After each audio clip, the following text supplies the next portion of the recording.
आपको लगता है कि गेम चेंजर सिर्फ करप्शन के खिलाफ लड़ते एक हीरो की कहानी है? एक ईमानदार अफसर जो सिस्टम से टकराता है और जीत जाता है। अगर आप ऐसा सोच रहे हैं तो आप फिल्म की आत्मा को समझने से चूक रहे हैं। इस फिल्म का असली मर्म, वो वजह जो इसे गेम चेंजर बनाती है, वो इसके एक्शन या ड्रामा में नहीं बल्कि एक चाल में छिपी है जो पूरी बाजी पलट देती है। ये कहानी एक सवाल पूछती है, जब सिस्टम इतना सड़ चुका हो कि उसे अंदर से साफ करना नामुमकिन लगे, तो क्या एक हीरो को सिस्टम का हिस्सा बनने रहना चाहिए या फिर खुद सिस्टम बन जाना चाहिए? इस वीडियो में हम गेम चेंजर की कहानी को परत दर परत खोलेंगे और उस क्लाइमेक्स का विश्लेषण करेंगे जो इसे सिर्फ एक मसाला फिल्म नहीं बल्कि एक पॉलिटिकल थ्रिलर बनाता है। कहानी हमें आज के भारत की एक ऐसी तस्वीर दिखाती है जिसे हम पहचानते तो हैं पर मानना नहीं चाहते। एक ऐसा सिस्टम जिसे भ्रष्टाचार की दीमक चाट रही है। सत्ता में बैठे नेता जनता के सेवक कम और शोषक ज़्यादा हैं। हर सरकारी दफ्तर में रिश्वतखोरी है, हर ठेके में कमीशन का खेल है और चुनाव पैसों और ताकत का प्रदर्शन बनकर रह गया है। इस भ्रष्ट तंत्र के सबसे ऊपर बैठा है राज्य का मुख्यमंत्री बोबिली सत्यामूर्ति। देखने में वो एक अनुभवी और सम्मानित नेता है, लेकिन असल में उसकी सत्ता की कुर्सी अपराध और भ्रष्टाचार की न्यूज़ पर टिकी है। पर असली खिलाड़ी सत्यामूर्ति नहीं बल्कि उसका बेटा बोबिली देवी है। मोपी देवी सत्ता का भूखा वो भेड़िया है जिसके लिए नैतिकता और रहम जैसे शब्द कोई मायने नहीं रखते। उसके लिए सत्ता एक नशा है और इस नशे को पूरा करने के लिए वो किसी को भी कुचल सकता है। राज्य के हर गलत धंधे में मोपी देवी का ही कंट्रोल है। अवैध खनन, मिलावटखोरी, जमीन पर कब्जा और चुनावों में धांधली, हर अपराध का धागा उसी के हाथ में है। पुलिस और प्रशासन उसके इशारों पर नाचते हैं। इस घुटन भरे माहौल में जनता की आवाज़ दबकर रह गई है। ऐसा लगता है कि इस अंधेरे का कोई अंत नहीं है। और तभी कहानी में एंट्री होती है उस शख्स की जो इस खेल के सारे नियम बदलने वाला था। अब हम मिलते हैं रामनंदन से। राम एक तेज दिमाग वाला होनहार स्टूडेंट है जिसके दिल में अन्याय के खिलाफ एक आग जलती है। वो होशियार है लेकिन उतना ही गुस्सैल भी। जब भी वो कुछ गलत होता देखता तो उसका खून खौल उठता था। उसकी ज़िंदगी में एक मोड़ तब आता है जब उसकी प्रेमिका दीपिका उसे एक आईना दिखाती है। दीपिका राम के गुस्से को समझती थी, लेकिन वो ये भी जानती थी कि सिर्फ लड़ झगड़ कर कुछ गुंडों को तो सबक सिखाया जा सकता है, पर उस सिस्टम को नहीं जो हर रोज़ ऐसे हजारों गुंडे पैदा करता है। वही उसे समझाती है कि अगर असली बदलाव लाना है तो सिस्टम से बाहर रहकर चिल्लाने से नहीं बल्कि सिस्टम के अंदर घुसकर उसे बदलने से आएगा। एक डॉक्टर बनकर तुम कुछ जाने बचा सकते हो, लेकिन एक आईएएस ऑफिसर बनकर तुम करोड़ों लोगों की ज़िंदगी संवार सकते हो। ये बात राम के दिल में घर कर जाती है।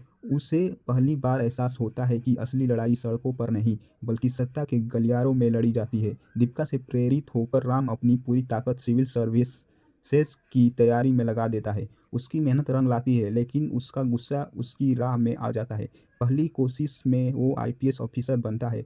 वर्दी पहनकर उसे लगता है कि अब वो बदलाव लाएगा, लेकिन जल्द ही उसे अपनी सीमाओं का एहसास हो जाता है। वो अपराधियों को पकड़ता है और वो राजनीतिक दबाव में छूट जाते हैं। उसे समझ आता है कि पुलिस के हाथ कानून और ऊपर के आदेशों से बंधे हैं। असली ताकत तो एक डिस्ट्रिक्ट मजिस्ट्रेट के पेन में होती है। वो दोबारा परीक्षा देता है और इस बार अपनी मंजिल हासिल कर लेता है। रामनंदन आईएएस ऑफिसर बन जाता है और इत्तेफाक देखिए, इसकी पहली पोस्टिंग उसी विशाखापट्टनम में होती है जो मोपी देवी के अपराधों का गढ़ था। वो असली खेल शुरू होने वाला था। रामनंदन जब विशाखापट्टनम के डिस्ट्रिक्ट मजिस्ट्रेट का चार्ज लेने पहुंचता है तो शहर का रेत माफिया सैंड सिम्हा, जो सीधे मोपी देवी के लिए काम करता था, उस पर जानलेवा हमला करवाता है। उन्हें लगता है कि नया नया ऑफिसर पहले ही दिन डर जाएगा, लेकिन राम के उन गुंडों को उन्हीं की भाषा में जवाब देता है। ये अपराधियों के लिए पहला संकेत था कि अब राज बदल चुका है। कुर्सी पर बैठते ही राम अपना एक्शन शुरू कर देता है। उसका पहला निशाना बनती है चावल की एक फैक्ट्री, जहां गरीबों के सरकारी चावल में प्लास्टिक और कंकड़ मिलाकर बेचा जा रहा था। ये फैक्ट्री सीधे मोपी देवी के एक करीबी की थी। राम फैक्ट्री को सील कर देता है और मालिक को गिरफ्तार करवाता है। इसके बाद वो शहर के बीचों बीच सरकारी जमीन पर बने एक अवैध मॉल को गिराने का आदेश देता है। बुलडोजर गरजते हैं और भ्रष्टाचार की इमारत धूल में मिट जाती है। एक के बाद एक राम के प्रहार तेज होते जाते हैं। वो नकली दवाइयों की फैक्ट्रियों पर ताला लगाता है और सरकारी जमीनों से कब्जे हटाता है। जनता की नज़रों में राम एक मसीहा बन जाता है। सालों बाद उन्हें कोई ऐसा अफसर मिला था जो वाकई उनके लिए लड़ रहा था। लेकिन दूसरी तरफ मोपी देवी का साम्राज्य हिलने लगता है। राम ने सीधे उसकी कमाई की जड़ों पर हमला किया था। मोपी देवी समझ गया था कि रामनंदन कोई मामूली अफसर नहीं बल्कि उसके लिए सबसे बड़ा खतरा है। जब सीधी उंगली से घी नहीं निकलता तो मोपी देवी अपनी राजनीतिक ताकत का इस्तेमाल करता है। उसके पिता मुख्यमंत्री सत्यामूर्ति उससे समझाते हैं कि राम पर सीधा हमला करने से जनता भड़क सकती है तो आने वाले चुनावों में महंगा पड़ेगा। लेकिन सत्ता के नशे में चूर मोपी देवी को अपने पिता की ये राजनीतिक समझदारी कायरता लगने लगती है। उसे लगता है कि उसका बाप ही उसकी तरक्की के रास्ते का सबसे बड़ा कांटा है और फिर वो एक ऐसा कदम उठाता है जिसकी किसी ने कल्पना भी नहीं की थी। एक रात वो अपने ही पिता मुख्यमंत्री सत्यामूर्ति मूर्ति का हत्या कर देता है और इसे हार्ट अटैक का नाम दे दिया जाता है। पिता की मौत से मिली सहानुभूति की लहर पर सवार होकर मोपी देवी खुद मुख्यमंत्री की कुर्सी पर बैठ जाता है। मुख्यमंत्री बनते ही उसका पहला निशाना होता है रामनंदन। वो एक पुराने मामले में राम को सस्पेंड करवाकर जेल भिजवा देता है। मीडिया में उसे एक हिंसक और भ्रष्ट अफसर की तरह पेश किया जाता है। एक पल में जनता का हीरो विलेन बना दिया जाता है। मोपी देवी अपनी जीत का जश्न मनाता है। उसे लगता है कि उसे अपने सबसे बड़े दुश्मन को हमेशा के लिए रास्ते से हटा दिया है। राज्य में चुनाव की घोषणा हो जाती है और उसे अपनी जीत का पूरा यकीन था, लेकिन वो भूल गया था खेल अभी खत्म नहीं हुआ था। जेल में बंद रामनंदन लगभग हार मान चुका था। उसे लग रहा था कि सिस्टम जीत गया और वो हार गया।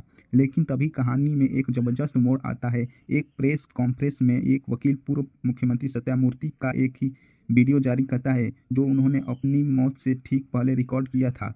उस वीडियो में सत्यामूर्ति कांपती हुई आवाज़ में खुलासा करते हैं कि उनका बेटा मोपी देवी सत्ता के लिए अंधा हो चुका है और उनकी जान ले सकता है। और फिर वो घोषणा करते हैं जो राज्य की राजनीति में भूचाल ला देती है। सत्यामूर्ति कहते हैं, अगर मुझे कुछ हो जाता है तो मेरी राजनीतिक विरासत का हकदार मेरा बेटा नहीं बल्कि आईएएस ऑफिसर रामनंदन होगा। ये वीडियो एक बम की तरह फटता है। रातों रात हवा का रुख बदल जाता है। जनता को समझ आ जाता है कि रामनंदन को फंसाया गया था। पूरे राज्य में उसके समर्थन में प्रदर्शन होने लगते हैं। देश भर की आईएएस और लॉबी भी एक ईमानदार अफसर के समर्थन में खड़ी हो जाती है। भारी दबाव के चलते सरकार को झुकना पड़ता है और रामनंदन को बाइज्जत बरी कर दिया जाता है। और यहाँ आता है फिल्म का असली क्लाइमेक्स। ये वो चाल है जो इस फिल्म को गेम चेंजर बनाती है। जेल से बाहर आकर रामनंदन वो करता है जिसकी उम्मीद किसी ने नहीं की थी। वो समझ चुका था कि एक अफसर बनकर वो सिर्फ सिस्टम के पुर्जे साफ कर सकता है, लेकिन पूरी मशीन को बदलने के लिए उसे मशीन का ड्राइवर बनना होगा। वो अपनी आईएएस की नौकरी से इस्तीफा दे देता है और सीधे राजनीति के मैदान में उतर जाता है। अपने पिता की राजनीतिक विरासत और जनता के भारी समर्थन के दम पर वो सीधे मोपी देवी के खिलाफ चुनाव लड़ने का ऐलान कर देता है।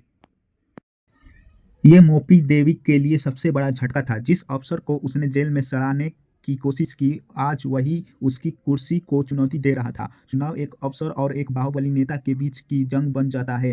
रामनंदन ईमानदारी और विकास को अपना हथियार बनाता है और जनता जो बदलाव के लिए तरस रही थी उसके साथ खड़ी हो जाती है। नतीजा वही होता है जो होना था। रामनंदन चुनाव जीतता है और राज्य का नया मुख्यमंत्री बनता है। तो ये क्लाइमेक्स गेम चेंजर क्यों है? क्योंकि ये भ्रष्टाचार पर एक ईमानदार अफसर की जीत की कहानी से कहीं ज़्यादा है। ये उस विचार की जीत है कि जब सिस्टम काम ना करे तो उसे बदलने के लिए सिस्टम पर कब्जा करना पड़ता है। रामनंदन का असली गेम चेंजर मूव मोपी देवी के गुंडों को मारना या उसके धंधे बंद करवाना नहीं था। उसका असली मूव था राजनीति में उतरकर सीधे सत्ता के शिखर पर पहुंचना।